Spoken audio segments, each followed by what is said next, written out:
Hello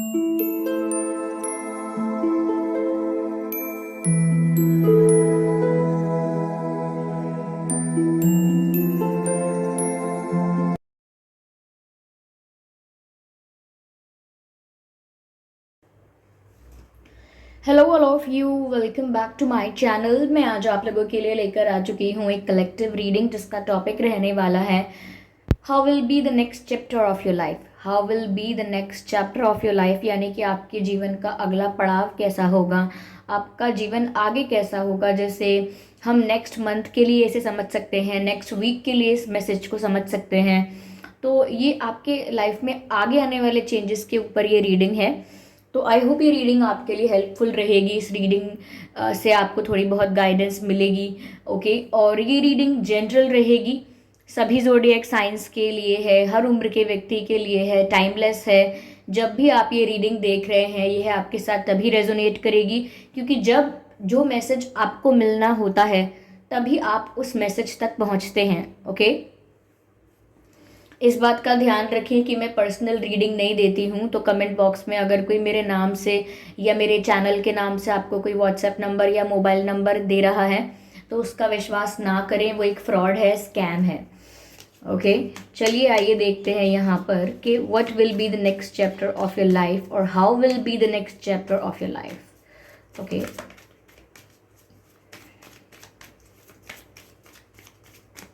divine please guide अस।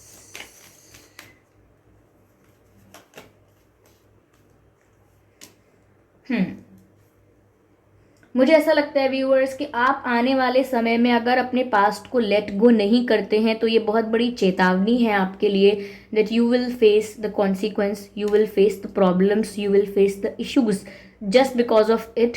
क्योंकि आप अपने पास्ट को लेट गो नहीं करना चाहते, रिलीज नहीं करना चाहते, उसको बार बार अपने पास्ट को बार बार डिग करते रहते हैं। You keep on digging the past.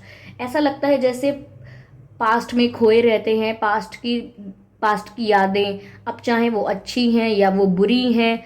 कुछ ऐसे इंसिडेंट जो जो या तो आपको बहुत बुरे लगे हैं या आपके दिल के बहुत करीब हैं, समथिंग, बट कुछ ऐसा है जो पास्ट में है और पास्ट में आपके साथ हुआ है। हो सकता है चीटिंग हुई थी, हो सकता है कोई और प्रॉब्लम था, लेकिन आप उस सिचुएशन से बाहर आ गए, लेकिन वो सिचुएशन अभी आपके दिल और दिमाग से बाहर नहीं आई है।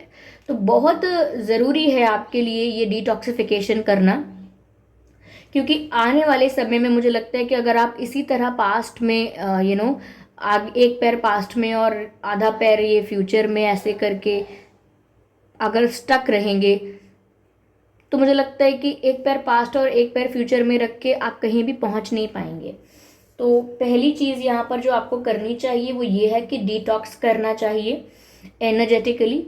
और जो भी पास्ट की नेगेटिव यादें हैं, जो भी बुरी यादें हैं, उनको आप लेट गो कीजिए। ऑब्वियसली आप डिलीट नहीं कर सकते अपनी लाइफ से, पर लेट गो कीजिए, क्योंकि आगे आने वाला जो आपका फ्यूचर है, आगे आने वाला समय जो है, वहाँ पर आपको प्रेजेंट में रहकर ही सोचना चाहिए और प्रेजेंट में रहकर ही सब कुछ सोचना चाहिए और उसी नज़रिए से देखना चाहिए, उसी पर्सपेक्टिव से।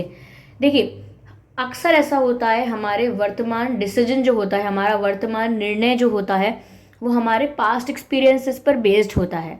हम आज क्या डिसाइड करते हैं ये जुड़ा हुआ होता है हमारे पास्ट से। तो ऐसे आपको पास्ट को साथ लेकर नहीं चलना है हमेशा। मुझे लगता है आपको करंट सिचुएशन की तरह ही देखना चाहिए। तो आगे आने वाले समय में आपको बहुत ज़रूरत पड़ने वाली है कि आप पास्ट को लेट गो कर दें। Okay, the burden. मुझे ऐसा लगता है व्यूवर्स यहाँ पर कि बहुत, मुझे लगता है बिजी होने वाले हो आने वाले समय में। ओके, आई एम सॉरी, आने वाले समय में आप बहुत बिजी होने वाले हो। और मुझे ऐसा लगता है कि आप या तो वर्कलोड हो सकता है या बहुत सारी रिस्पॉन्सिबिलिटीज़ आपके ऊपर आ सकती हैं, पर मुझे लगता है आप बर्डन महसूस करोगे। कुछ बर्डन काम का हो सकता है या कुछ ऐसा भी हो सकता है, इमोशनल बैगेज, इमोशनल बर्डन हो, कुछ ऐसा भी हो सकता है, लेकिन काफ़ी व्यस्त, बिजी और काफ़ी बर्डन्ड, काफ़ी व्हाट शुड आई से, बहुत जिम्मेदारी आपके ऊपर आ सकती है, काफ़ी सारा वर्कलोड आ सकता है। या मुझे ऐसा भी लग रहा है कि कोई और आपकी लाइफ में बहुत ज़्यादा आपको कंट्रोल करने की कोशिश कर सकता है, और ये वही पर्सन हो सकता है जो आपको बहुत बिजी रखे। ये वो पर्सन हो सकता है जो कहीं ना कहीं आपसे अपना काम निकलवाए। तो ये भी एक चीज़ है, और एक चीज़ ये भी है कि आप आने वाले समय में अपने ही करियर में, अपनी ही चीज़ों में बिजी हो सकते हैं। तो ये भी एक फैक्ट है। लेकिन मुझे ऐसा लगता है कि इस चीज़ की भी पॉसिबिलिटी है कि कोई यहाँ पर हो सकता है जो आपको प्रेशराइज करे, जिस वजह से आपको बर्डन महसूस हो। आपको वर्क प्लेस पर काफ़ी ज़्यादा ऐसा महसूस होगा जैसे आप बहुत ज़्यादा ओवर वर्क कर रहे हैं, बहुत मेहनत कर रहे हैं। तो मुझे ऐसा लगता है, तो कोई इंटरफेयर भी कर सकता है, कोई आपसे अपना काम निकलवाने के लिए आपको प्रेशराइज करे, कंट्रोल करे, अपनी पावर का अपनी पावर का फ़ायदा उठाए। ये सब चीज़ें पॉसिबल हैं। तो आपको इस चीज़ को देख लेना है कि आप आगे थोड़ा बिजी होने वाले हैं। Okay, what is here, we have one more card. Okay, yes. तो ध्यान रखें कि अवेयर रहें बस इस बात के लिए कि कोई आपको ज़्यादा प्रेशराइज ना कर पाए। और अगर आप जो भी हार्डवर्क कर रहे हैं उससे आपका सच में फ़ायदा होता है या नहीं, किसी और के लिए, किसी और के प्रेशर या कंट्रोल की वजह से आप अपने आप को एग्जॉस्ट मत कीजिएगा, ठीक है। मुझे ऐसा भी लग रहा है व्यूअर्स कि अगर आपका कोई सपना था ऐसा कि आपकी विश थी, आपकी इच्छा थी ऐसी कि आपका किसी पर्टिकुलर किसी स्पेसिफिक पर्सन के साथ आपका यूनियन हो जाए, तो मुझे लगता है कि आने वाले समय में आपका यूनियन उस पर्सन के साथ हो सकता है जिसके साथ आपकी बहुत इच्छा है यूनियन होने की। तो आप जिसके साथ यूनियन चाहते हैं, जिसके साथ यूनियन होने के, मिलन होने के सपने देख रहे हैं, डे ड्रीमिंग कर रहे हैं, इमेजिन कर रहे हैं, प्रेयर्स कर रहे हैं, तो पॉसिबिलिटी है कि उस पर्सन के साथ आपका रीयूनियन या यूनियन हो जाए, मुझे ऐसा लगता है। यस, यूनियन की पॉसिबिलिटीज हैं। Okay, not like this, I will pick the card one by one. Okay, we have this card. मुझे ऐसा लगता है व्यूअर्स कि कुछ डिसीजंस ऐसे हैं जो आप कल पर टाल देंगे। कुछ ऐसे डिसीजंस, कुछ ऐसे एक्शंस जो आपको ले लेने चाहिए, वो आप कल पर टाल देंगे, ये सोच कर कि आप बाद में लेंगे, इस बारे में बाद में सोचेंगे, या कल देखेंगे, या फिर जबकि जब देखी जाएगी तब का तभी देखेंगे। ये एटीट्यूड भी कुछ बुरा नहीं है कि जब का जब ही देखेंगे, लेकिन कुछ ऐसे डिसीजंस हैं जिनको लेने की आज रिक्वायरमेंट है, तो उन्हें आज ही लीजिएगा। पोस्टपोन मत कीजिएगा, डिले मत कीजिएगा, क्योंकि डिले करने के बाद सिर्फ रिग्रेट रह जाता है। तो मुझे लगता है जो डिसीजन ले लेने चाहिए सही समय पर, वो आप कल पर मत छोड़िएगा। मुझे ऐसा लग रहा है आप बिजी बहुत होने वाले हैं, और साथ ही साथ मुझे लग रहा है कि आपके ऊपर बर्डन आने वाला है, कोई प्रेशराइज करेगा आपको, ऐसा लगता है। ये बॉस भी हो सकता है, किसी का कोई बॉस या कोई डोमिनेटिंग पर्सन है फैमिली में, या आपका पार्टनर ही बहुत कंट्रोलिंग या प्रेशराइजिंग है। ओके, ये कोई सिचुएशन ऐसी हो सकती है, आई डोंट नो, बट मुझे ऐसा लगता है कि कोई आपसे अपना काम निकलवाने की कोशिश भी कर सकता है, और आप काफ़ी ज़्यादा बिजी और टायर्ड महसूस करेंगे। पर आपका यूनियन भी नज़र आ रहा है, और ऐसा लगता है जैसे आप कोई निर्णय कल पर टालने वाले हैं, वो मत कीजिएगा। कंप्लीशन, मुझे ऐसा लगता है व्यूअर्स कि अगर आप किसी को मिस कर रहे थे तो उसके साथ आपका यूनियन हो जाएगा, ये मैसेज मुझे दोबारा मिला है। ओके, तो अगर आप किसी को मिस कर रहे थे, कोई ऐसा इंसान है आपकी लाइफ में जिसके साथ आप यूनियन चाहते थे, जिसको बहुत याद करते थे, जिसके बिना आपको बहुत अधूरा महसूस होता था, तो उस पर्सन के साथ आपका यूनियन हो सकता है, यहाँ मुझे ऐसा लग रहा है, ठीक है। यस, आपका आने वाला समय व्यूअर्स मुझे ऐसा लगता है बिजी तो होगा, लेकिन आपके पास इमोशनल सपोर्ट होगा, आपके रोमांटिक पार्टनर का या आपके पर्सन जो भी हैं, किसी का सपोर्ट होगा आपके पास, क्योंकि आपका यूनियन हो जाएगा। तो मुझे लगता है कि इमोशनल सपोर्ट तो होगा, लेकिन आप थका हुआ और एग्जॉस्टेड बहुत फील करेंगे एनर्जेटिकली, और बहुत टायर्ड फील करेंगे because of the extra work that you will do, ऐसा लगता है मुझे। Okay, let's see for the next chapter of your life. What's there. Okay, मुझे ऐसा लगता है व्यूअर्स कि आपको इल्यूजन में नहीं रहना है, you have to live in the reality. ठीक है, मुझे ऐसा लगता है कि आगे आने वाले समय में मुझे आप ज़्यादा प्रैक्टिकल होते हुए दिख रहे हैं, ज़्यादा रैशनल, ज़्यादा लॉजिकल होते हुए दिख रहे हैं। मुझे ऐसा नज़र आता है कि अगर आप बहुत इमोशनल होते थे और लोगों ने आपके इमोशंस का फ़ायदा भी उठाया है, तो आप धीरे धीरे ये रियलाइज़ ज़रूर करेंगे कि आपको थोड़ा प्रैक्टिकल होने की और थोड़ा रैशनल होने की ज़रूरत है। ओके, यस, मुझे यहाँ पर व्यूअर्स ऐसा भी नज़र आता है जैसे आगे आने वाले समय में आप कुछ ऑफर्स रिजेक्ट भी कर सकते हैं। ये जॉब ऑफर्स हो सकते हैं, कोई आपको लालच दे तो आप वो रिजेक्ट कर सकते हैं, कोई आपको शॉर्टकट का रास्ता बताएगा तो वो रिजेक्ट कर सकते हैं आप, या कहीं से कोई रिश्ता आए उसको रिजेक्ट कर सकते हैं। बट मुझे लग रहा है कोई चीज़, कोई कम्युनिकेशन, कोई offer, there is something which is coming towards you, आपकी तरफ कुछ ऐसा आएगा जिसको आप रिजेक्ट करेंगे। यस, और मुझे लगता है थोड़ा ज़्यादा प्रैक्टिकल हो जाएंगे।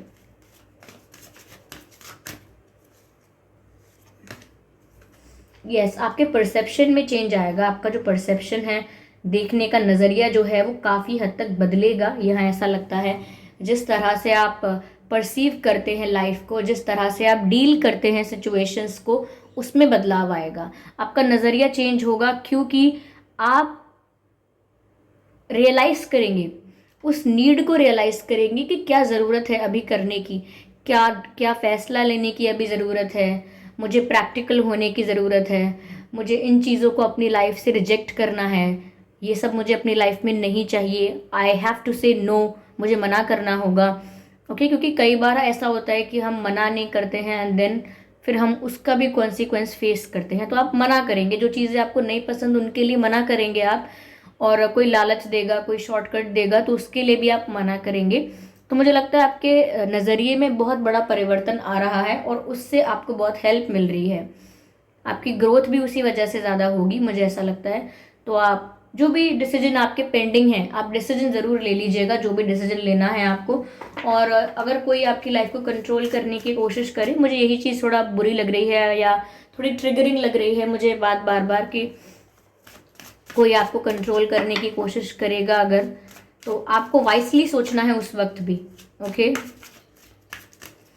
और हो सकता है कि पास्ट में रहने की वजह से या पास्ट को ना रिलीज करने की वजह से ही ये प्रॉब्लम क्रिएट हो सकती है कि कोई आपको कंट्रोल करे, कोई आपके इमोशंस का फ़ायदा उठा के आपको कंट्रोल करे, या कोई आपको ब्लैकमेल करे, कुछ भी हो सकता है। तो आप ज़्यादा पास्ट में मत रहिए, आप जैसे जितना जल्दी प्रैक्टिकल और रैशनल हो सकते हैं हो जाइए। अब प्रैक्टिकल रैशनल का मतलब ये नहीं बिल्कुल हम्बल नहीं रहेंगे, काइंड नहीं रहेंगे, बिल्कुल इमोशंस आपके ख़त्म हो जाएंगे, इसका मतलब ये नहीं होता। इसका मतलब ये होता है कि आपका जो परसेप्शन है वो थोड़ा चेंज हुआ है बस। इसका मतलब ये नहीं है कि आप इमोशंस को फील करना बंद कर चुके हैं। Okay, yes, we have this card of guilt. मुझे ऐसा लगता है व्यूअर्स, कुछ ऐसा कुछ ऐसा जो आपने कर तो लिया बट आपका मन नहीं था करने का, मुझे ऐसा लगता है जैसा कोई कॉम्प्रोमाइज़ किया हुआ आपने, या अपना मन मार के कुछ कुछ करा हो, ऐसा कोई काम किया हो, कुछ ऐसी चीज़ की हो जो आपका मन ही नहीं था करने का पर आपको करना पड़ा। ये करियर में भी हो सकता है, आपकी लव लाइफ में, फैमिली में, कुछ भी ऐसी सिचुएशन हो सकती है। तो मुझे लगता है कि आपको काफ़ी बुरा लग रहा है कि आपने कॉम्प्रोमाइज़ किया या आप अपने मन की नहीं कर पाए, या आपको इस तरह से झुकना पड़ा, और कहीं ना कहीं आप, ऐसा लगता है आपको कि आपने खुद के साथ जस्टिस नहीं किया है। तो आगे आने वाले समय में मुझे लगता है कि आप अपने साथ जस्टिस करने की कोशिश करेंगे। आपकी जो भी विशेज़ है, जो भी आपकी डिज़ायर्स हैं, उनको आप प्रायोरिटी देंगे। आप क्या चाहते हैं, आपका दिल क्या चाहता है, उसको आप प्रायोरिटी देंगे, ना कि इस चीज़ को कि दूसरे क्या चाहते हैं, दूसरों को कैसे खुश रखा जाए। अब आपका ध्यान उस तरफ नहीं है, अब आपका ध्यान इस तरफ होगा कि अगर मैं खुश रहूँगा या रहूँगी तो ही मैं किसी को खुश कर सकता हूँ या खुश रख सकती हूँ। तो मुझे लगता है अपनी खुशी को आप पहले वैल्यू ज़्यादा देंगे, जो कि देनी भी चाहिए। यस, तो परसेप्शन चेंज हो रहा है ओवरऑल, मुझे लगता है यहाँ पर। Yes, give me give me a second, let me have this card. देखते हैं डिवाइन आपको क्या गाइड कर रहे हैं, यूनिवर्स आपको। Okay, we have 2 cards, let's consider both of them. Okay, we have 3, no I don't need 2 and 3 cards, I just need 1 card at one time.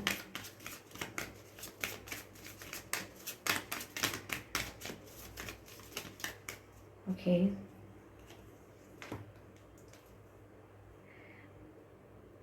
awakening presence, the universe is with you,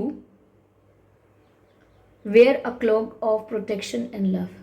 Very beautiful viewers, universe is with you, यानी universe यानी परमात्मा, ईश्वर, divine, जिस भी energy पर आप believe करते हैं, the universe is with you, वो एनर्जी आपके साथ है। The divine is with you, जो ईश्वर है, जो परमात्मा है, वो आपके साथ हैं। They are with you and they are just like confirming it, वो कन्फर्म कर रहे हैं that we are with you, हम आपके साथ हैं। Wear a cloak of protection and love, ऐसा लगता है जैसे वो आपको बोल रहे हैं कि आप प्रोटेक्टेड फील कीजिए। अगर आपको डर है किसी बात का, घबराहट है किसी बात की, तो आप प्रोटेक्टेड फील कीजिए। आपको ऐसा क्यों लगता है जैसे कुछ गलत होने वाला है, कुछ आगे कुछ प्रॉब्लम हो सकती है, या आगे कोई दुख मिल सकता है, क्या पता आपका डिसीजन गलत हुआ, क्या पता आप गलत डायरेक्शन में चले गए, तो आप बहुत सारी चीज़ों से डर रहे हैं। तो यहाँ डिवाइन आपको बोल रहे हैं wear the clock of protection and love, आपको प्यार से भी प्रोटेक्ट किया जा रहा है और सारी प्रॉब्लम्स से भी आपको प्रोटेक्ट किया जा रहा है। लाइक प्यार से मतलब कि आपको इतनी ब्लेसिंग्स दी जा रही हैं, आपके ऊपर इतना प्यार शावर किया जा रहा है, like they are showering the love on you, कि आप उस वजह से भी अपने आप को कमज़ोर फील ना करें। तो मैंने कहा आपसे ऑलरेडी, मैंने कहा था यहाँ पर आपके पास इमोशनल सपोर्ट होगा, और वो चीज़ यहाँ क्लैरिफाई हो रही है कि इमोशनल सपोर्ट आपके पास होगा, क्योंकि आपके पास ऐसा नहीं है कि आप अनलव्ड फील करेंगे, you will feel loved, okay, and protected feel करना है आपको। तो ये मैसेज है यहाँ पर। तो व्यूअर्स, नेक्स्ट चैप्टर जो आपकी लाइफ का है, वो मुझे कुछ ऐसा लगता है कि एक ट्रांसफॉर्मेशन वाला फेज़ है। बहुत सारी चीज़ें बदल रही हैं, बहुत सारी चीज़ें आप खुद भी रियलाइज़ कर रहे हो, और कुछ अगर आपने गलत भी किया है तो उसका कॉन्सिक्वेंस भी फेस कर रहे हो, और फिर उसको रियलाइज़ करके चेंज कर सकते हो, क्योंकि मुझे लगता है कि ये एक प्रोसेस की तरह होने वाला है। परिवर्तन आएगा, लेकिन एक प्रक्रिया में, ऐसा नहीं कि आज कुछ था कल कुछ और हो गया। एक स्लो ग्रेजुअल एक प्रोसेस होगी, और वो आपकी लाइफ को ट्रांसफॉर्म करेगी, and that's beautiful. Transformation is beautiful, okay. तो ये थी रीडिंग। आई होप ये रीडिंग आपके लिए हेल्पफुल रही है। इस रीडिंग ने आपको थोड़ा बहुत गाइड किया है आपके न्यू चैप्टर के लिए, नेक्स्ट चैप्टर के लिए। तो आप मुझे कमेंट करके ज़रूर बताएं। वीडियो को लाइक करना बिल्कुल ना भूलें। सब्सक्राइब करें ड्रीम टैरो चैनल को और बन जाएं ड्रीम टैरो फैमिली का हिस्सा। बेल आइकन को ज़रूर प्रेस करें, ताकि जब भी मैं कोई रीडिंग लेकर आऊँ, सबसे पहले वो रीडिंग आप तक पहुँच सके, ओके व्यूअर्स। और इस बात का ध्यान रखें कि मैं पर्सनल रीडिंग नहीं देती। कमेंट बॉक्स में मेरे नाम से या मेरे चैनल के नाम से आपको कोई व्हाट्सएप नंबर या मोबाइल नंबर देता है, तो उसका विश्वास ना करें। वो एक फ्रॉड है, स्कैम है, क्योंकि मैं पर्सनल रीडिंग नहीं देती हूँ, और ना ही मैंने कोई कॉन्टैक्ट डिटेल प्रोवाइड किया है। सतर्क रहें, सावधान रहें। मैंने वीडियो के डिस्क्रिप्शन में भी साफ साफ लिखा हुआ है कि मैं पर्सनल रीडिंग नहीं देती, ओके व्यूअर्स। चलिए फिर मिलते हैं अगली रीडिंग में। तब तक के लिए bye bye family, bye bye angels, love you all, bye bye.